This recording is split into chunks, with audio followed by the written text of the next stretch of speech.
Hello guys, welcome back to our channel. So இன்னைக்கு நம்ம பார்க்க போற ரெசிபி ஒரு சூப்பரான வெனிலா ஸ்பாஞ்ச் கேக். ஸோ எல்லா கேக்குக்குமே ஒரு பேசிக்கான கேக் இந்த கேக் தான். ஸோ வாங்க எப்படி பண்ணுறதுன்னு பார்த்துடலாம். ஃபஸ்ட்டு நம்ம ட்ரை இன்க்ரீடியன்ஸ்லாம் ரெடி பண்ணிடலாம். ஸோ நான் வந்து 1 கப் மைதா எடுத்திருக்கேன். இது வந்து 100 கிராம் இருக்கும்.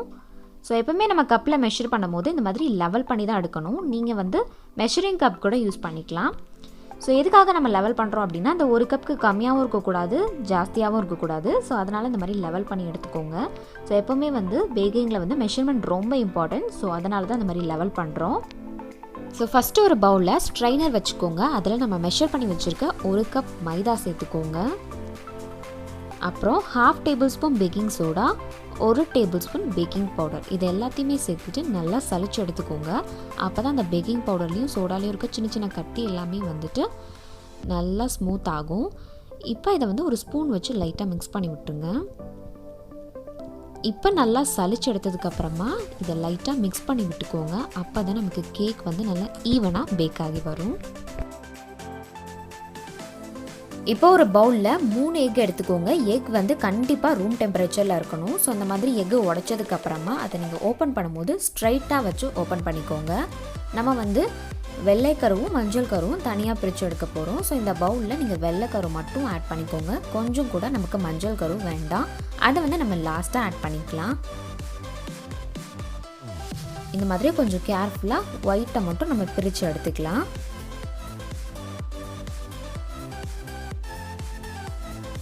இதே மாதிரி பேலன்ஸ் 2 எக்கில் இருந்தும் எக்கோட ஒயிட்டை வந்து தனியாக பிரித்து எடுத்திருக்கேன். இதில் 1 டேபிள் ஸ்பூன் வினிகர் ஆட் பண்ணிக்கோங்க.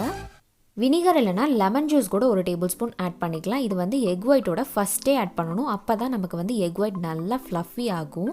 இப்போ ஒரு எலக்ட்ரிக் பீட்டர் யூஸ் பண்ணி 1 மினிட்க்கு லோ ஸ்பீடில் வச்சு பீட் பண்ணிக்கோங்க. எலக்ட்ரிக் பீட்டர் இல்லாதவங்க விஸ்க் யூஸ் பண்ணி கூட நல்லா பீட் பண்ணி எடுத்துக்கலாம்.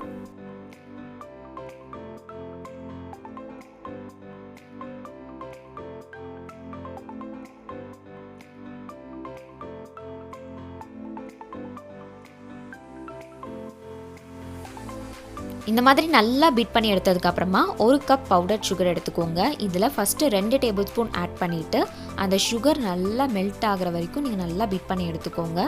ஒன்ஸ் அந்த சுகர் மெல்ட் ஆனதுக்கப்புறம் தான் நீங்கள் அடுத்த டேபிள் ஸ்பூன் ஆட் பண்ணிக்கணும். இதே மாதிரி அந்த 1 கப் ஃபுல்லாக கொஞ்சம் கொஞ்சமாக ஆட் பண்ணி நீங்கள் அந்த மாதிரி ஹை ஸ்பீடில் வச்சு பீட் பண்ணி எடுத்துக்கோங்க. ஃபஸ்ட்டே 1 கப் ஃபுல்லாக நீங்கள் சேர்த்துட்டிங்க அப்படின்னா நமக்கு அந்த எக் ஒயிட் வந்து நல்லா தண்ணி ஆகிடும், நமக்கு ஸ்டிஃப் பீக் கிடைக்காது. அதனால தான் வந்து நம்ம கொஞ்சம் கொஞ்சமாக ஆட் பண்ணி இந்த மாதிரி பீட் பண்ணுறோம். நமக்கு வந்து ஸ்டிஃப் பீக் வர வரைக்கும் நம்ம நல்லா பீட் பண்ணி எடுத்துக்கோங்க. இப்போ இந்த எலக்ட்ரிக் பீட்டர் அப்படியே நீங்கள் தூக்கி விட்டிங்கன்னா அப்படியே ஸ்டிஃபாக நிற்கிது பார்த்தீங்களா? ஸோ இதுதான் வந்து ஸ்டிஃப் பீக்குன்னு சொல்லுவாங்க. அந்த பவுலை தலைகீழாக திருப்பினா கூட அது கீழே விழுகக்கூடாது. இந்த அளவுக்கு நல்லா பீட் பண்ணதுக்கப்புறமா 1 டீஸ்பூன் வெனிலா எசன்ஸ் சேர்த்துக்கோங்க. இப்போ அதை சேர்த்துட்டு திரும்ப ஒரு தடவை நல்லா பீட் பண்ணி விட்டுக்கோங்க. அப்போ நமக்கு எக்கோட ஃப்ளேவர் இருக்காது.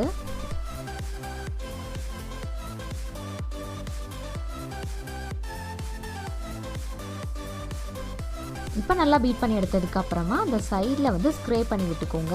இனி வந்து நம்ம எலக்ட்ரிக் பீட்டர் யூஸ் பண்ண வேண்டாம். இப்போ நம்ம தனியாக பிரித்து வச்சுருக்க அந்த முட்டையோட மஞ்சள் கருவை ஒன்றா சேர்த்துட்டு கட் அண்ட் ஃபோல்ட் மெத்தடில் நல்லா ஜென்டிலாக மிக்ஸ் பண்ணி விட்டுக்கோங்க. ஸோ ஒரு கட் ஒரு ஃபோல்ட் பண்ணுறது தான் வந்துட்டு நம்ம கட் அண்ட் ஃபோல்ட் மெத்தட்னு சொல்லுவாங்க. அந்த முட்டையோட மஞ்சள் கரு வந்து மறையிற வரைக்கும் அது தெரியவே கூடாது. அந்தளவுக்கு நம்ம மிக்ஸ் பண்ணதுக்கப்புறமா நீங்கள் அடுத்த மஞ்சள் கருவை ஆட் பண்ணிவிட்டு ரொம்ப பொறுமையாக மிக்ஸ் பண்ணி விட்டுக்கோங்க. நீங்கள் போட்டு ஃபாஸ்ட்டாக மிக்ஸ் பண்ணிங்க அப்படின்னா நம்ம பீட் பண்ணி வச்சுருக்க அந்த ஃப்ளஃபினஸ் எல்லாமே போயிடும். நமக்கு கேக் வந்து நல்லா சாஃப்டாக வராது. ஸோ இதே மாதிரி எல்லாத்தையும் வந்து நம்ம இந்த மாதிரி மிக்ஸ் பண்ணி விட்டுக்கணும்.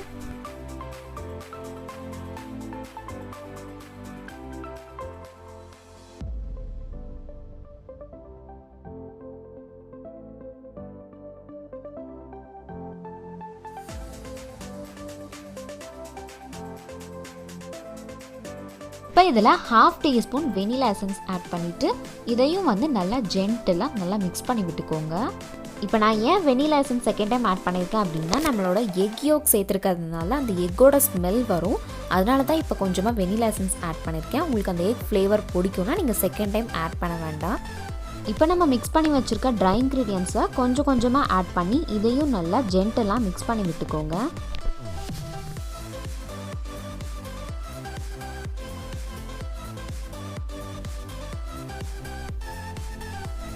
இதே மாதிரி எல்லா ட்ரை இன்க்ரீடியன்ட்ஸையும் ஆட் பண்ணிவிட்டு நீங்கள் நல்லா பொறுமையாக மிக்ஸ் பண்ணி விட்டுக்கோங்க.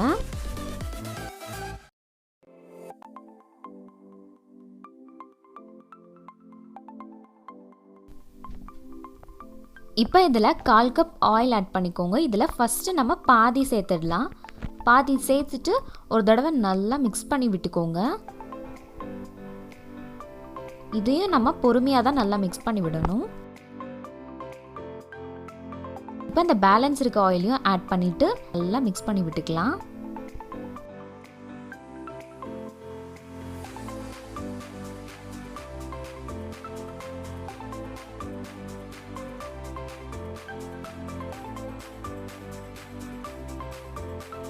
அவ்வளோதான், நல்லா கலந்தாச்சு.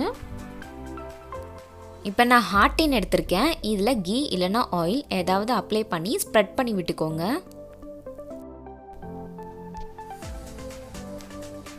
அப்புறம் பட்டர் பேப்பரை அந்த டின் ஷேப்பில் கட் பண்ணி வச்சுருங்க. அதுக்கு மேலே லைட்டாக ஆயிலில் க்ரீஸ் பண்ணி விட்டுருங்க. இப்போ நம்ம ரெடி பண்ணி வச்சுருக்க பேட்டரை அதில் சேர்த்துடலாம். அப்புறம் இந்த மாதிரி ஒரு 2 தடவை டேப் பண்ணி விட்டுருங்க. ஒரு டூத் பிக் யூஸ் பண்ணி இந்த மாதிரி பண்ணிக்கோங்க. அப்போ தான் நமக்கு ஏர் பபிள்ஸ் ஏதாவது ஃபார்ம் ஆயிருந்தால் ரிலீஸ் ஆகும். ஸோ கண்டிப்பாக அந்த ஸ்டெப் ஃபாலோ பண்ணுங்கள். இப்போ குக்கரை ஒரு 15 மினிட்ஸ்க்கு ப்ரீ ஹீட் பண்ணிடுங்க. பண்ணதுக்கப்புறம் இந்த கேக் டீனை இதுக்குள்ளே வச்சு நம்ம அந்த குக்கரை க்ளோஸ் பண்ணிடலாம்.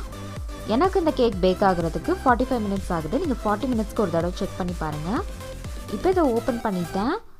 இப்போ ஒரு டூத் பிக் இன்சர்ட் பண்ணி பார்த்தீங்கன்னா க்ளீனாக இருக்கணும். இப்போ கேக் பேக் ஆகிடுச்சு. இப்போ 1 ஹவர் கழித்து அதை நல்லா கூல் டவுன் ஆனதுக்கப்புறம் தான் அந்த மாதிரி சைடில் எடுத்து விடணும். அப்போ நமக்கு அன்மோல்ட் பண்ணுறதுக்கு ஈஸியாக இருக்கும்.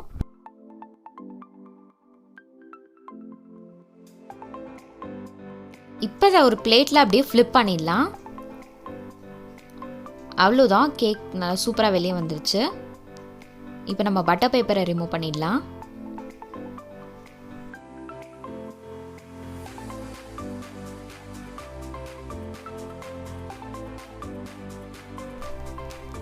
இப்போ நம்ம கட் பண்ணிடலாம். ஆக்சுவலி கட் பண்ணும் போதே அவ்வளோ நல்லா சாஃப்டாக இருக்குது.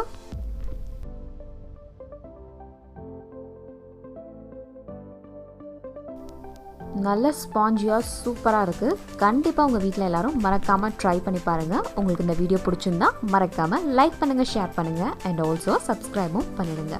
பாய்.